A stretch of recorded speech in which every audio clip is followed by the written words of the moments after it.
Allahabad high court ने 2007 के गोरखपुर दंगा मामले में सुप्रीम कोर्ट की ओर से याचिका खारिज करने के बाद दोबारा मुख्यमंत्री योगी आदित्यनाथ के खिलाफ याचिका दायर करने पर एक्शन लिया है। जानिए कैसे चला था पूरा मुकदमा। गोरखपुर में एक दंगा हुआ था, उसके संबंध में परवेज परवाज ने एक एप्लीकेशन 156(3) की दी थी, जिसको कि मजिस्ट्रेट ने खारिज कर दिया। उस आदेश को उसने माननीय उच्च न्यायालय में चैलेंज किया।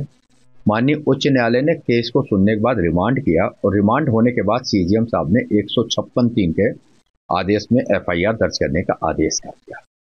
बाद में एक्यूज्ड लोग जितने थे वो सुप्रीम कोर्ट में हाई कोर्ट के आदेश के विरुद्ध गए, जो कि सन 2012 के अंदर जो थी वो पिटीशन सुप्रीम कोर्ट से खारिज हुई, लेकिन तब तक उसका इन्वेस्टिगेशन 2012 तक स्टे रहा।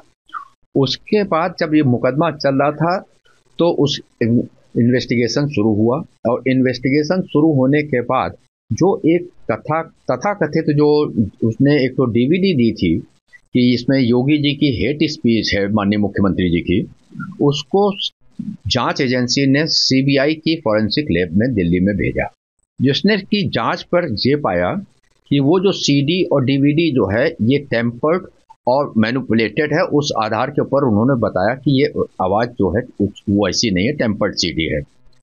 इन सब चीज़ों को देखने के बाद सरकार ने, उत्तर प्रदेश सरकार ने अपने आदेश दिनांक 1/5/2017 से इस मुकदमे को चलाने की अनुमति, प्रोसिक्यूशन सैंक्शन देने से मना कर दिया। तो जब मना कर दिया तो ये मामला भी माननीय उच्च न्यायालय के खंडपीठ के समक्ष में आया।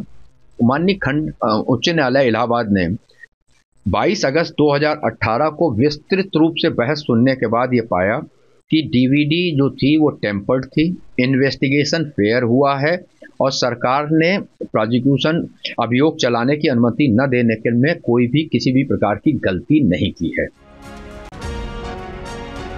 फिलहाल हाईकोर्ट ने परवेज परवाज और अन्य पर 1 लाख रुपए का जुर्माना लगाया है।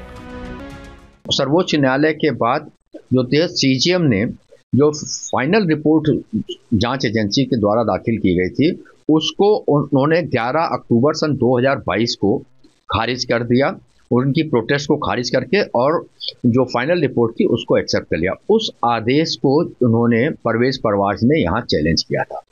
तो यहाँ पे जब बहस हुई तो यहाँ पे हम लोग की ओर से, सरकार की ओर से यह पक्ष रखा गया कि चूंकि जांच निष्पक्ष हुई थी, डीवीडी टेम्पर्ड थी, प्रोसिक्यूशन सैंक्शन में कोई भी गलती नहीं थी, इन तीनों बिंदुओं को माननीय उच्च न्यायालय और सर्वोच्च न्यायालय ने अंतिम रूप से तय कर दिया है। ये सिर्फ एक माननीय मुख्यमंत्री जी को बदनाम करने की साजिश है और कुछ नहीं। तो माननीय उच्च न्यायालय ने आज अपने फैसले में इसको 1 लाख रुपए के एग्जम्पलरी कास्ट से खारिज कर दिया है और 4 हफ्ते के अंदर ये कास्ट उन्होंने आर्मी वेलफेयर फंड के अंदर जमा करने का आदेश किया। फेल होने पर इसको रिकवरी करने के लिए स्टेट को कहा है। साथ ही साथ अदालत ने यह भी हम लोग की बात मान ली कि इस परवेज परवाज के पीछे कौन व्यक्ति है जो फंडिंग कर रहा है, जो हाई कोर्ट, सुप्रीम कोर्ट सब जगह मुकदमा लड़ा रहा है। इसके ऊपर यह जांच का विषय सरकार तय करे कि इसमें क्या करना है। बता दें कि दरअसल गोरखपुर में 27 जनवरी 2007 के दौरान मुहर्रम के एक जुलूस में 2 समूहों के बीच झड़प हो रही थी।